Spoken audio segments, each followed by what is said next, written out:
Bueno, en esta presentación lo que vamos a estar viendo y tratando es el tema de virtualización de SQL Server en ambientes productivos, ¿no? O sea, el concepto de virtualización es algo que ya, más que un concepto, cada día se está implementando más. De hecho, yo podría decirles que casi el 50% de mis clientes ya están en ambientes virtualizados y otros 50, digamos, todavía siguen trabajando con equipos físicos, ¿no? Entonces, la virtualización no es solamente algo que es para hacer demos, y cada día más se ponen equipos de alta exigencia, sobre todo en SQL Server, en ambientes de este tipo, ¿no? Entonces, la idea de este webcast es que podamos ver algunos tips a entender cómo es un proceso de estos, qué ventajas vamos a tener con SQL Server y contarles algunas de las experiencias que yo he tenido sobre ambientes grandes de virtualización de este producto, ¿no? Y bueno, ahí tienen mis datos. Me pueden contactar tanto vía mi blog o me pueden seguir por Twitter o mandarme un mail como ustedes deseen, y vamos a hacer inicio a esta presentación. Bien, una de las cosas que primero vamos a ver es cuáles son los retos que hoy tenemos, ¿no?, en los departamentos de infraestructura dentro de las compañías, y por qué aparece el tema de la virtualización, ¿no? O sea, una de las cosas que tenemos es, y esto yo les voy a contar algunos casos que me han pasado, la simplificación de la infraestructura y su administración, ¿no? O sea, todo lo que tenga que ver con el crecimiento, los servicios al cliente, bueno, todo ese tipo de cosas, ¿no? Por ejemplo, en una cuenta donde ahora tienen todo virtualizado, tienen algo así como 90 servidores. Porque no es muy común que, digamos, venga una aplicación y diga, quiero un SQL Server, y bueno, si los servidores no eran muy poderosos, terminan dando un servidor de SQL Server para casi una aplicación, y terminan teniendo una cantidad de servidores muy grande. Entonces, cuando uno empezó a virtualizar, no es que consolidó los servidores, eso quizás lo puede hacer en la virtualización, o bien en un proceso de consolidación, pero sí lo que dio fue mucho más soltura a la hora de los deploys, ¿no? O sea, todos los grandes servidores, que esta gran cantidad de servidores, se han reducido de forma importante porque en la virtualización se han comprado equipos grandes para poder virtualizar, y se ha reducido, digamos, la cantidad y la administración de eso, pero muy inferior a lo que se hacía antes, ¿no? O sea, antes alguien pedía quizás una instalación de un proyecto de BI y capaz que necesitamos un servidor de reporting service, otro de análisis service y otro de base de datos, bueno, y conseguir los servidores, instalar los servidores, todo ese tiempo y ese procesamiento, digamos, estiraba muchas veces los proyectos, ¿no? Y no daba agilidad al área de IT. Entonces, uno de los retos que se tiene es justamente simplificar toda la infraestructura y su administración, ¿no? Reducir los costos y complejidad también, ¿no? O sea, el mantenimiento de equipos físicos, no lo podemos mantener dos grandes equipos físicos, vamos a mantener 190 equipitos chiquititos físicos. Bueno, la expansión, bueno, descontrolada de servidores, como yo les comentaba en el caso anterior. La gestión de integridad, las actualizaciones de software, ¿no? O sea, cómo hacemos todo eso, ¿no? Y mejoramos también un poco la seguridad, O sea, los ataques, las amenazas que vienen cambiando y todo este tipo de cuestiones que tienen que ver con la relación de la seguridad. Entonces, de estos digamos, elementos que teníamos en el slide anterior, los asociados de virtualización lo que nos van a permitir básicamente es consolidar servidores, como en el caso anterior, nos va a permitir hacer pruebas y desarrollo de forma muy rápida, vamos a poder darle continuidad al negocio y la integración de las remotas. Una de las cosas que uno observa en ambientes de virtualización es que toda la administración, que todo el deployment, que el movimiento de cosas, o sea, hay muchas cosas que tenemos en la administración, son muy sencillas, O sea, supongamos que tenemos un servidor de base de datos, donde tenemos un data que ocupa 1 tera, 800 GB, 10 GB, 15 GB, lo que fuere, y quiero moverlo en un ambiente virtualizado. Si quiero mover, supongamos, un VHD a otra LUM porque expandir storage es muy sencillo, sin recargar cosas, o sea, nos da mucha soltura a la hora de trabajar. Bien, esto es muy importante de entender y lo que yo llamo al proceso de virtualizar, ¿no? O sea, yo me he encontrado en muchos lugares que dice, oye Jimmy, ese SQL lo tengo virtualizado pero anda muy lento, o no anda como yo espero que funcione. Una de las cosas que tenemos que tener en cuenta es este proceso que está aquí, y otra de las cosas que también tenemos que tener en cuenta es que no todo se puede virtualizar. O sea, tenemos algunas limitaciones en los virtualizadores que debemos considerarlas y ver si nuestro escenario aplica a esas limitaciones o no. De todas formas, una gran mayoría de las empresas, yo diría no solamente empresas pequeñas, sino empresas medianas, empresas muy grandes, la mayoría de sus instalaciones, por el uso del SQL Server, cómo se utiliza cada uno de los recursos, son casi aptas para poder virtualizar. Entonces, una de las cosas que nosotros tenemos que hacer es primero evaluar, ¿no? O sea, evaluar, es decir, cómo vamos a virtualizar, qué vamos a virtualizar, cómo vamos a armar la arquitectura, dedicarle tiempo a eso, ¿eh? Hacer la planificación del proyecto de virtualización, construir todo lo que tenga que ver con las máquinas virtuales, la arquitectura, etcétera, ¿no?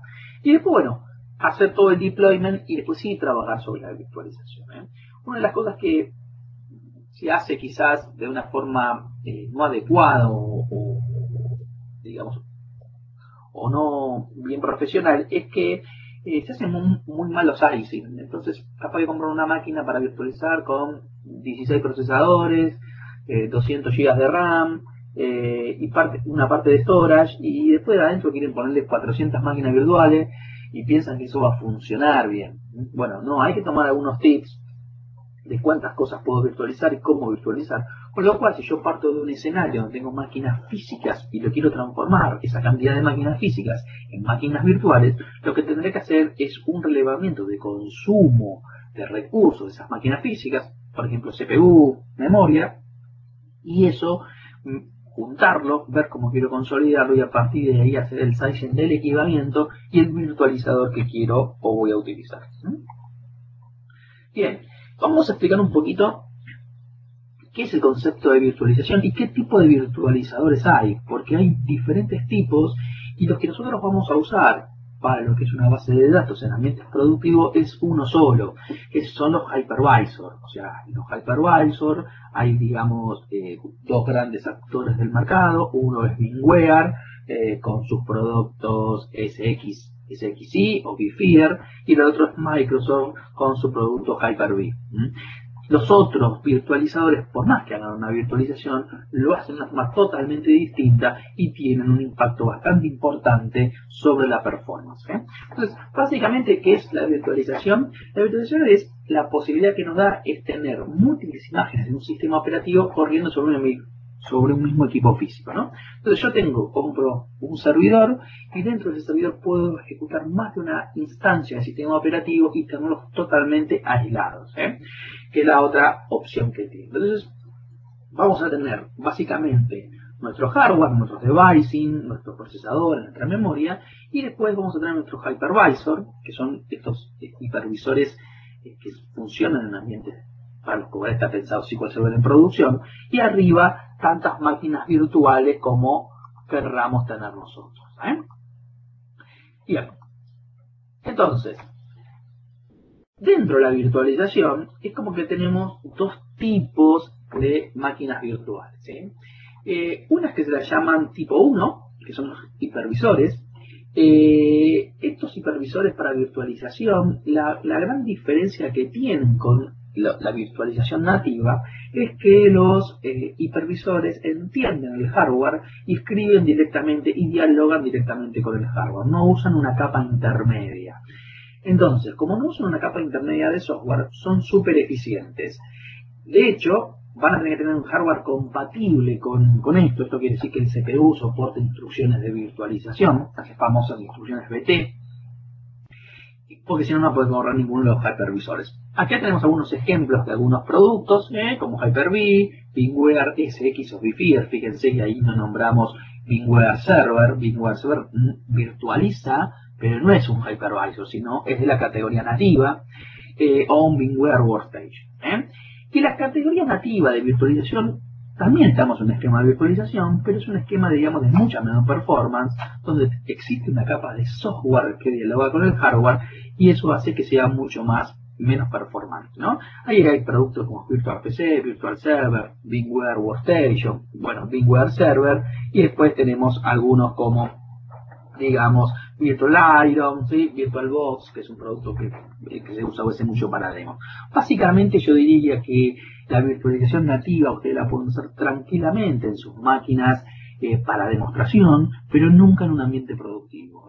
Entonces, si un SQL Server nosotros lo queremos virtualizar para producción llámese también desarrollo, ¿no? O sea, ambientes de desarrollo que quizás no requieren tanta performance, pero igual no, digamos, no sería coherente tenerlos, por ejemplo, en un virtual PC, ¿no? En una empresa donde tenemos un esquema de desarrollo. Bueno, este es el primer paso, ¿sí? O sea, el primer paso es entender que para virtualizar SQL Server en producción debemos utilizar tipo 1, Hyper-V, llámese VMware SX, VMware, vSphere, que son los más conocidos. Bueno, aquí simplemente estamos mostrando lo que es la virtualización asistida por hardware. Entonces tenemos las máquinas virtuales que, digamos, dialogan directamente con el hardware. Y esto hace que, digamos, sea mucho más eficiente. Fíjense la comparación entre la virtualización solo por software, donde tenemos las máquinas virtuales, donde hay un virtual server y ese dialoga con el servidor, y fíjense que las máquinas virtuales en un hypervisor, la máquina directamente es como que saltea la capa de virtual server y dialoga con el hardware. Esto las hace mucho más eficientes y logran una performance muy alta. Bien. Bueno, esta es una arquitectura de Hyper-V. El Hyper-V, digamos, se ejecuta directamente con el hardware sin la emulación de ningún dispositivo. Y es una arquitectura muy parecida a lo que veníamos viendo antes, ¿no? Esto es pensado para lo que es la arquitectura Hyper-V de Microsoft. La de VMware es bastante similar a esta. Bueno, las limitaciones. Las limitaciones son las limitaciones que nos dan los hypervisores, ¿sí? Los hypervisores tienen algunas limitaciones que debemos tener en cuenta a la hora de tomar la decisión de cómo virtualizamos y si podemos virtualizar, ¿no? Entonces, ¿cuáles son las limitaciones que esto nos da? Bueno, las limitaciones, por ejemplo, de Hyper-V, esto está basado sobre la versión 2008 R2 Service Pack 1, que es la última versión, digamos, disponible del producto. De hecho, les recomiendo que no utilicen Windows Server 2008, sino 2008 R2, porque la diferencia de Hyper-V R2 a 2008 es bastante importante. Bueno, la RAM máxima por máquina virtual es hasta 64 GB y los Virtual Cores son hasta 4 máximo. Y acá es donde empiezan a veces algunos DBA a decir, esto suena a poco. O sea, tener 64 GB de RAM y 4 procesadores suena a poco. La realidad es que es verdad que si mi limitación es la memoria, no voy a poder saltear esto y quizás ese servidor no lo pueda virtualizar. O sea, si yo tengo un servidor de SQL Server que tiene 256 GB de RAM, pero que los usa los 256 GB de RAM, ¿no? Porque quizás compré 256 porque tenía plata para comprar 256 y nunca llego a pico mayores a 48 GB de RAM. Entonces, si yo hago mi análisis de relevamiento y mi análisis de relevamiento donde puse contadores a analizar el servidor, me doy cuenta que el servidor consume más de 64 GB de RAM, no lo podré virtualizar con Hyper-V. Entonces, todo aquel servidor que tenga hasta 64 GB usables lo van a poder virtualizar. Con lo cual, yo me da la pregunta, ¿cuántos servidores de ustedes hoy en día tienen 64 GB de RAM? Y los que tienen más, me da la otra pregunta, ¿cuántos servidores de esos usan toda esa memoria RAM? Entonces, fíjense que quedan muy pocos escenarios afuera de la virtualización y estas limitaciones, obviamente, que en futuras versiones o revisiones de estos elementos van a ser modificadas, ¿sí? El tema de los Virtual Processors es mucho más complicado y más delicado de explicar, porque técnicamente no son 4 CPU como nosotros estamos acostumbrados a entender. O sea, si yo te digo que un SQL Server tiene 4 CPU, suena poco en muchos escenarios. Pero eso es una unidad de CPU y no representa un CPU total. O sea, si yo compro un servidor de 48 procesadores físicos, 4 CPU no quiere decir que son 4 cores. Es la unidad de 4 virtual processors. Ahora vamos a ver unas cuentas que ustedes pueden sacar para poder entender, digamos, a qué estamos hablando. En muchos escenarios que yo estoy trabajando, y van a poder encontrar información también en internet, o sea, más allá de lo que yo les puedo contar como experiencia real, después de que con 4 virtual processors les alcance, les sobra para escenarios bastante grandes. Yo, por ejemplo, tengo algunos clientes con bases que superan los 800 gigas, 900 conexiones concurrentes, bueno, y con 4 virtual processors, digamos, no hay consumo, o sea, el consumo promedio de CPU ronda el 30%, 40%. Bien. ¿Por dónde empezamos entonces? Bien. Lo primero que vamos a hacer es tener un buen relevamiento. Esto es fundamental antes de iniciar el proceso de virtualización de SQL Server, ¿no? O sea, debemos definir los servidores de SQL Server a virtualizar. ¿Cuáles son? ¿Cómo si los podemos o no los podemos virtualizar? Medir durante un tiempo prolongado, o sea, el que ustedes consideren necesario, por ejemplo, puede ser un periodo de negocios, de un mes, 15 días, 2 meses, el consumo de CPU, memoria y disco. Porque con eso vamos a poder estimar cuánto fierro vamos a necesitar del otro lado y además vamos a poder estimar cuántos virtual processors vamos a poder asignarle, etc. Hacer el sizing del equipamiento basado en los contadores que anteriormente hemos tenido, sumando los servidores, ¿no? O sea, esto es un punto importante, o sea, hay que sumar los servidores, utilizar dentro de lo posible, o sea, para hacer este tipo de cosas, algunas herramientas de sizing. Tanto Hyper-V como VMware tienen herramientas de sizing. Entonces ustedes le van a decir cuántos CPU tienen, cuántas máquinas virtuales quieren armar, bueno, o qué hardware tienen y cuánto pueden hacer con eso, o al revés, qué máquinas virtuales quieren armar y cuánto hardware necesitarían para que eso funcione, ¿no? Un claro ejemplo de esto sería, supongamos que ustedes tienen 16 procesadores físicos, o sea, 16 cores, y dicen, bueno, ¿cuántas máquinas virtuales puedo armar? Supongamos que las máquinas virtuales le puedo poner un virtual processor. Bueno, uno podría armar quizás 16 máquinas virtuales por concepto, pero no todas las máquinas virtuales consumen CPU. Capaz que alguna consume el 5%, otro consume el 20%, otro consume el 30%. Entonces, uno podría decir, bueno, quiero armar 32 máquinas virtuales y a cada una le pongo un virtual processor. Bueno, para eso hay algunas cuentas, como por ejemplo, jamás en ambientes virtualizados ustedes deberían tener, sobre todo si tienen servidores de SQL Server, que la suma de las máquinas virtuales en un virtual processor les dé mayor, ¿sí?, a 1,8 de los cores. Entonces, si yo tengo 16 cores, yo podré virtualizar en el mejor de los casos hasta sumando máquinas virtuales que me dé 28 o 29 cores. ¿Se entiende eso? Entonces, esto es un paso bastante importante a la hora de tomar la decisión, ¿sí? Bueno, hacer las pruebas de I/O. Una de las cosas que se habla de la virtualización y con mucho desconocimiento es que el I/O es mucho más lento en un ambiente virtual que en un ambiente físico. La realidad es que con los hipervisores, y si se siguen las buenas prácticas, la diferencia de performance que pueden tener entre un equipo físico y un equipo virtual en I/O no supera el 10%. Entonces, los grandes beneficios que me da la virtualización versus perder un 10% de performance, la verdad que en la mayoría de los casos ni se evalúa, o sea, porque no tiene ni sentido evaluarlo. O sea, cuando ustedes tienen una diferencia de performance mucho más alta que esta es porque no han aplicado algunos de los tips que después vamos a ver en esta presentación, ¿sí? Bueno, para hacer las pruebas de I/O, yo lo que recomiendo es que armen los VHD primero, después hagan pruebas con pass-through, que es directamente no usar el VHD, sino pegarle directamente a la LUM. Estas pruebas las pueden hacer con SQL.io, que es una herramienta de línea de comando, donde ustedes van a poder estresar al I/O. Es la misma herramienta que se usa para hacer estrés de SAM. Otra alternativa un poco más fina, si lo quieren ver así, es utilizar un profiler, y utilizar la opción de replay del profiler, ¿no? O sea, si yo armo una traza de replay del profiler, yo después voy a poder aplicar esa traza al otro servidor y estresarlo y ver cómo está funcionando.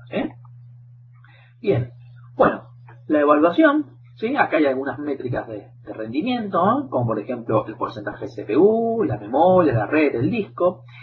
Hay que ver los picos, los picos, cómo se representan los picos, no tomen solamente los promedios, sino evalúen los picos, o sea, cuándo fue el pico, cómo fue el pico, qué necesito para ese pico. La planificación. Bueno, acá hay un cálculo básico de CPU para que entiendan más o menos cómo funcionan los virtual processors. En principio suena complicado de entender, pero básicamente es una cuenta de unidades de CPU. Entonces, por ejemplo, si vamos a calcular, por ejemplo, los requerimientos de un procesador, ¿no? O sea, si tenemos un procesador de X velocidad por X utilización de CPU, ¿no? Entonces, si tenemos dos procesadores físicos, de 2 GHz y consumen un 10%, porque yo estoy midiendo estos procesadores, este consumo, estos servidores reales y consumen un 10%, tengo un promedio de consumo de potencia de unos 400 MHz, ¿sí? Esto sin tener en cuenta los picos, o sea, hay la aclaración es que podamos tener en cuenta los picos para hacer bien el cálculo, ¿sí? Entonces la capacidad de CPU va a ser igual al número de procesadores por la velocidad de CPU. Entonces, si yo estoy agarrando y ahora, por ejemplo, virtualizando en un equipo nuevo donde tengo dos CPU de 3600 MHz cada uno, lo que yo me voy a poder, digamos, o necesito para procesar eso es, digamos, la cuenta que vemos abajo, ¿sí? Entonces, una de las cosas que tienen que tener en cuenta en la virtualización es que deben dejar por lo menos un 25%, quizás menos, para el host, ¿sí? O sea, no quieran saturar el CPU una máquina al 80 porque se les va a morir eso. Entonces, la cuenta, eso va a ser la cuenta de cantidad de máquinas virtuales que van a poder poner en ese equipo. Cuanto más procesadores o más cores o más potencia de procesamiento tenga ese equipo, obviamente que van a poder poner más densidad de máquinas virtuales, ¿sí? Bien, vamos a los tips para la virtualización de SQL Server exclusivamente, ¿no? Para ambientes productivos, Recordemos que estamos hablando de ambientes productivos, No usar nunca discos dinámicos. ¿Esto qué es? Cuando ustedes arman una máquina virtual, en cualquiera de los virtualizadores, les va a permitir, por ejemplo, supongamos que quieren hacer un disco para poner el data, y uno dice, bueno, mi disco de data va a pesar 100 GB. Entonces, una de las opciones que da el virtualizador es que ese disco no se aloque en la LUM, sino que se vaya alocando según crezca la capacidad. Entonces, para bases de datos que tienen un consumo fuerte de este recurso, no es para nada una buena práctica hacer discos dinámicos, con lo cual los discos deben estar 100% alocados. Si yo creo un disco de data de 100 GB, voy a tener que alocar los 100 GB. Eso está en la configuración de las máquinas virtuales, cuando yo las voy a armar, tanto en una plataforma como en la otra. Otra alternativa es, en vez de usar los VHD, usar lo que se llaman pass-through, escribirle directamente a la LUM. La diferencia que tiene pass-through contra, digamos, un VHD puede ser una mejora de un 5% a favor del pass-through. La contra que eso tiene es que no es, digamos, fácil de administrar, porque, digamos, una de las ventajas que tiene el VHD es que yo lo puedo mover para cualquier lado, hacer migraciones de forma muy sencillas. Entonces, mi recomendación es que sean, y las recomendaciones también no son mías, sino que esto está documentado en la guía de buenas prácticas de virtualización de SQL Server, es que los discos no sean dinámicos y que traten de usar VHD. Abajo hay otro tip más, ¿no? Como, indicando que tratemos de analizar, es una buena prueba de performance, analizar entre VHD y, digamos, pass-through, porque si supera mucho más del 10%, ahí vamos a tener que tomar una decisión dependiendo del escenario que tenemos. Por lo general es un 10%, un 5% la diferencia entre pass-through y VHD, pero bueno, dependiendo del escenario que estemos, puede llegar a representar mucho ese capaz que 12% que den en otro tipo de storage, y eso nos puede llegar a afectar la performance, con lo cual deberemos quizás no tener tanta soltura en la administración y tener un poquito mejor de performance. Instalar todas las utilidades de integración. Todos los virtualizadores tienen utilidades de integración, todos. ¿Esto qué hace? Que sea eficiente el uso del hardware de estos virtualizadores contra la máquina. Si ustedes no lo tienen instalado, la máquina anda muy lenta. Entonces, lo que tienen que tener mucho cuidado y que muchos no lo analizan, es que la máquina virtual va a tener un sistema operativo. Y no todos esos sistemas operativos están soportados por las herramientas de los paquetes. Entonces, quizás ustedes instalan un Windows 2003 Service Pack 1 y lo quieren virtualizar, y ese Windows 2003 Service Pack 1 no le puede instalar el Hyper-V, las herramientas de instalación, porque las herramientas de integración están soportadas para Windows 2003 Service Pack 2 en adelante. Entonces esa máquina virtual con Windows 2003 Service Pack 1 va a estar muy lenta porque no tiene, digamos, estas utilidades de integración. O sea, en estos tipos de ambientes de virtualización, cuando hablamos de storage, seguramente vamos a tener un storage, lo ideal es usar Firewall Challenge. Y otra de las cosas que sucede muy a común, sobre todo con los de, yo como DBA, y mucho, me hago cargo también de eso, que cuando nos piden ¿cuántos virtual core querés? Todos les decimos, 4, dame los 4. No sé, dame los 4 porque mi SQL consume. No es una buena idea asignar vCore de forma anticipada, porque si no nos va a pasar esto, que se nos van a empezar a solapar, vamos a tener más vCore asignados que cores que tengamos en el equipo, y esa práctica va a hacer degradar mucho la performance. Entonces, lo ideal es que arranquemos con un mínimo y no le pongamos a todos 4. Yo te recomiendo, bueno, arranquemos con 2 Virtual Core por máquina de SQL Server. Va a haber algunas que necesitan más y otras que necesitan menos, dependiendo de la cosa. A mí me pasó que grandes bases de datos, sistemas transaccionales con 2 Virtual Core, anda perfecto. En otros tuve que poner 4 Virtual Core porque, bueno, dependiendo también del código y lo que se ejecuta en ese motor de base de datos, y servidores donde puedo quizás virtualizar Analytics Service, Reporting Service, Integration Service, que consumen más CPU. Ahí quizás tengo que poner más Virtual Core, pero no traten de anticiparse, o sea, pongan un mínimo, vayan subiéndolo y vayan midiendo la performance, y no anticipense en la cantidad que van a poner.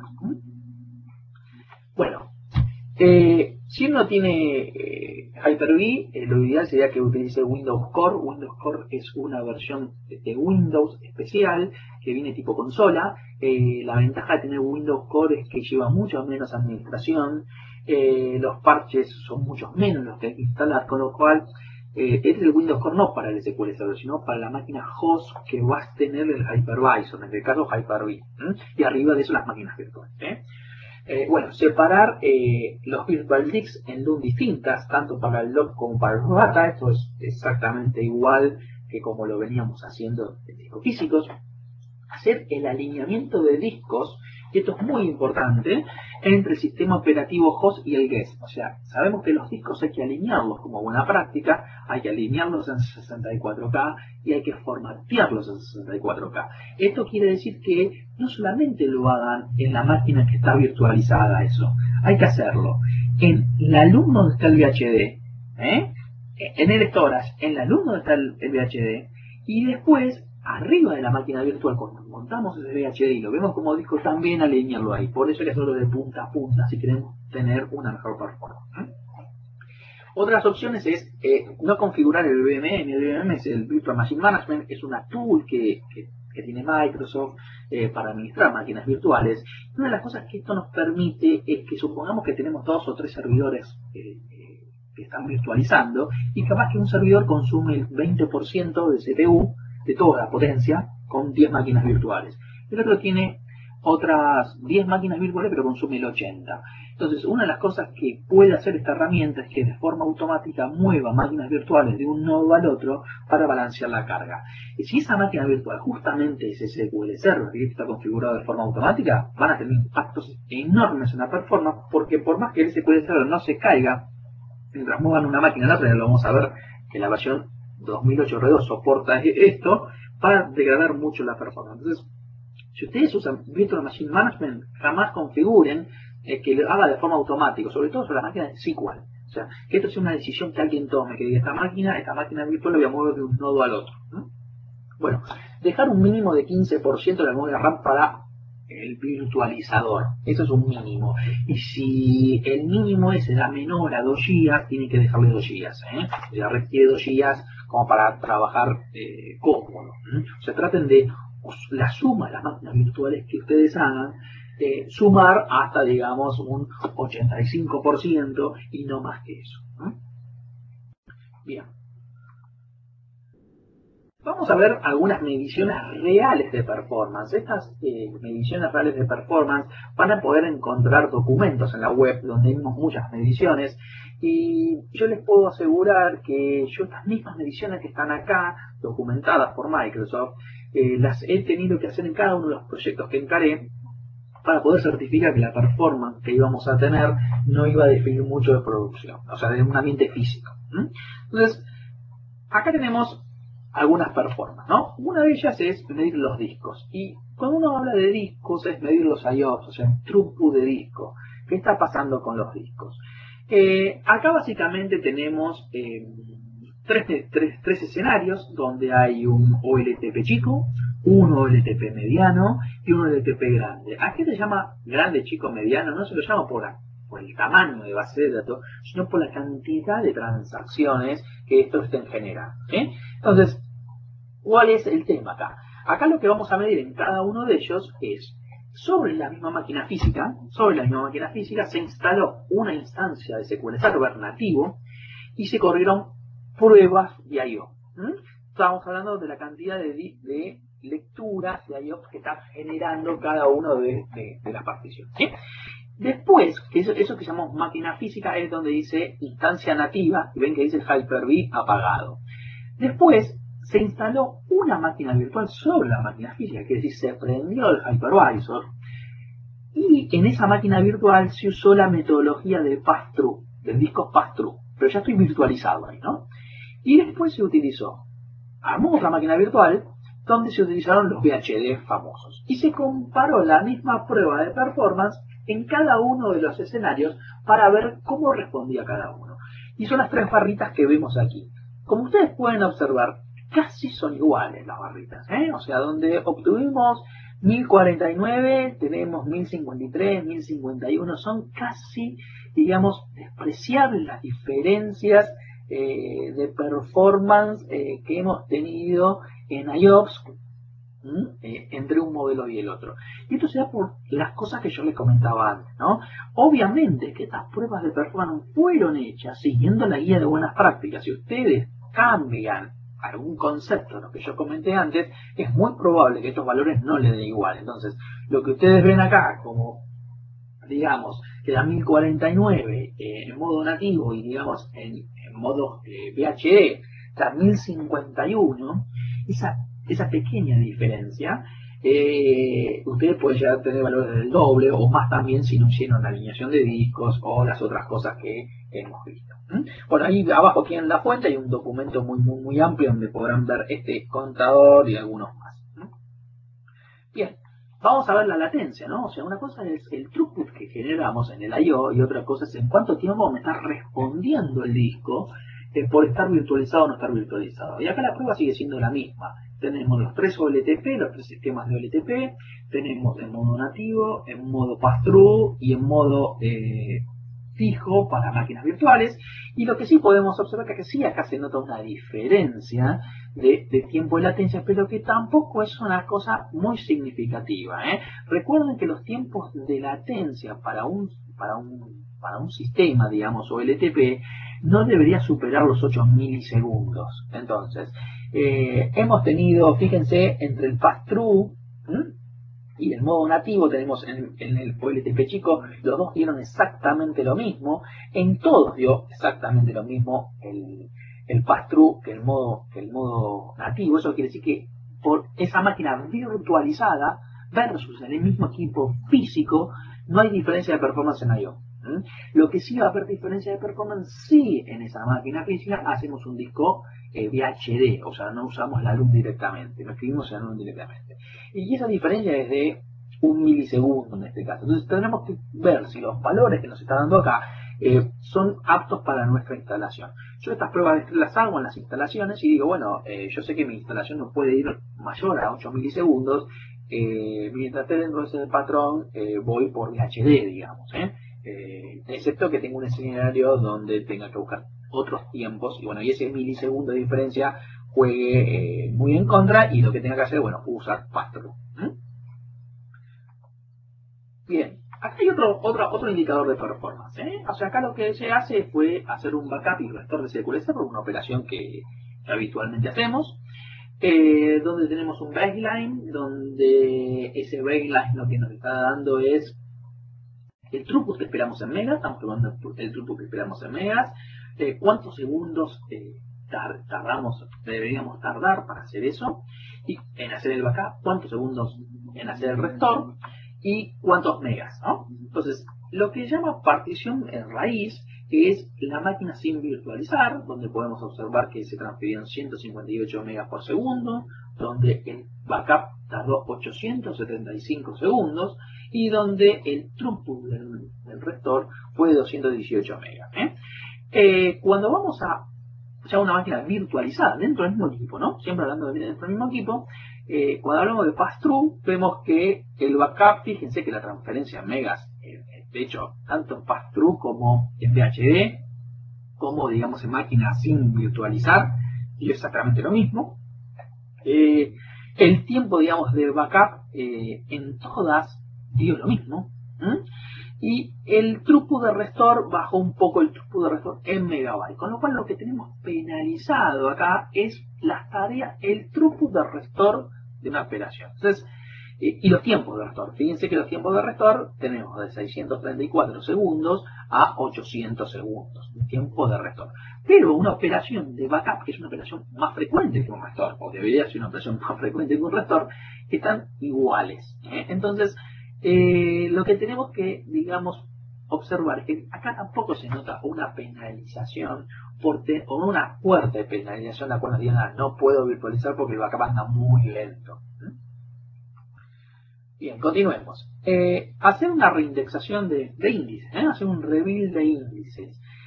Básicamente acá lo que estamos midiendo es decir, cuánto tardó en hacer el rebuild de los índices. Acá vamos a tener el tiempo en segundos, si lo pueden observar acá, y cuánto consumo de CPU. Y después se evalúa en cada uno de los escenarios, ¿no? O sea, esto que dice máquina, digamos, raíz, con el Hyper-V apagado, que decir que estaba en la instancia física, o sea, no estaba virtualizado. Después estaba con el Hyper-V prendido, pero siguiendo estando físico, o sea, sin virtualizar. Después, sobre una máquina virtual, ¿sabes? SQL Server, digamos, en pass-through y en VHD. Fíjense que los tiempos, hay una diferencia de tiempos, ¿sí? Pero también acá la diferencia de tiempos no es muy significativa, O sea, estamos hablando que puede haber una diferencia entre un 5 y un 10% de penalización en hacer este tipo de operación. Lo mismo va a suceder para lo que es un check DB. Para lo que es un check DB se hizo exactamente lo mismo y van a poder observar que las diferencias de performance no son significativas entre un punto y el otro. Bueno, acá hay una, digamos, una prueba de performance entre pass-through y discofísicos. Este es otro test, este es un test hecho por VMware, ya por otro fabricante, donde ARM dice que tiene una máquina física y una máquina virtual, siempre hablando de SQL Server, siempre la máquina virtual es un SQL Server y la máquina física es un SQL Server físico, ¿no? Sobre la misma máquina se instaló físicamente la instancia y después sobre la misma máquina se virtualizó y se hicieron las pruebas, ¿no? Pero acá tenemos el throughput de transacciones, fíjense que el throughput de transacciones entre una máquina física y una máquina virtual, y las diferentes operaciones. Por ejemplo, el throughput de I/O, donde en uno me dio 29.000, en otro me dio 25.000, fíjense que bajó un poquito el throughput de I/O, que la latencia también, digamos, estuvieron muy parejas, y así también con los otros indicadores. Ahí abajo van a poder también encontrar la fuente de este benchmark que hizo VMware sobre SQL Server en la versión vSphere 4 de su producto. Bueno, otro producto que virtualizamos, otro servicio que virtualizamos es Analysis Service. Acá tenemos, digamos, también una comparativa de un Analysis Service nativo, un Analysis Service virtualizado en tres escenarios distintos, haciendo tres cosas distintas en Analysis Service, en un ICE, en un WebTrend, en un Excel, y los tiempos de respuesta de uno y del otro. Y lo que también podemos observar es que también tiene una penalidad aproximada del 10%. Bueno, Hyper-V Line Migration. Hyper-V Line Migration es una funcionalidad de alta disponibilidad muy interesante. Esto lo que nos permite hacer es, yo tengo una máquina virtual en un nodo, moverla a otro nodo, pero en caliente. Esto lo hace el Hyper-V, o sea, mueve la máquina sin apagar la máquina, la mueve de un nodo al otro. Ahora, ¿qué sucede con el SQL Server? Bueno, hasta la versión 2008 R2, o sea, previo a la versión 2008 R2, esa máquina se desconectaba. Entonces, perdíamos las conexiones, con lo cual estamos perdiendo disponibilidad del servicio. Ahora bien, lo que nos va a permitir la migration es que mientras nosotros estemos moviendo esa máquina virtual de un nodo al otro, el SQL Server no va a desconectar servicio y va a seguir dando servicios, lo que sí va a estar un poco más lento, pero no va a haber una desconexión de servicio. Entonces, si nosotros tenemos que hacer una tarea de mantenimiento, por ejemplo, me pasa mucho en clientes donde tenemos Hyper-V, y decimos, bueno, tenemos el nodo 1 y el nodo 2. Bueno, hay que ponerle un parche al Windows, movamos toda la máquina virtual de un nodo al otro.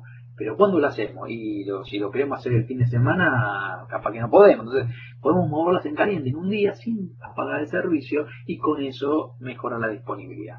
Entonces, básicamente lo que hace la migration es una serie de pasos.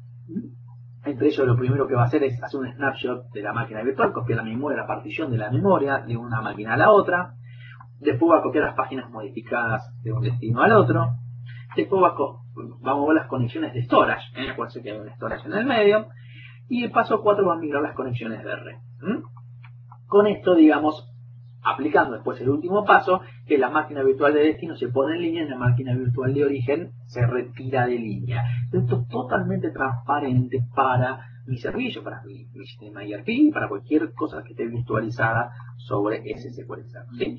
Bueno, hasta aquí es este webcast cortito de virtualización de SQL Server. Hay mucha información sobre virtualización.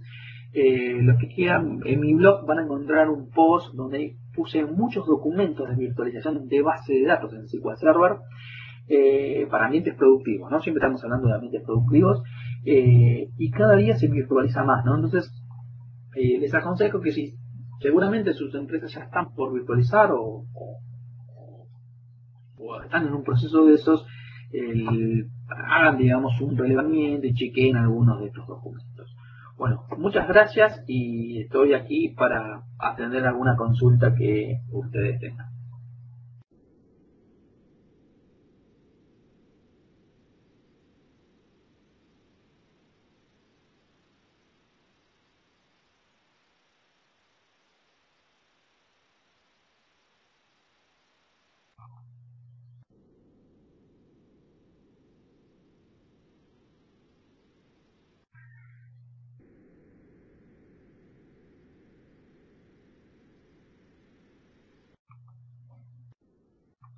Hola Andrés, ¿me escuchas?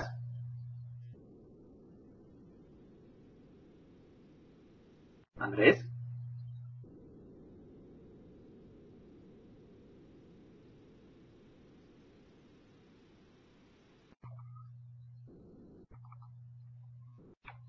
Hola Andrés.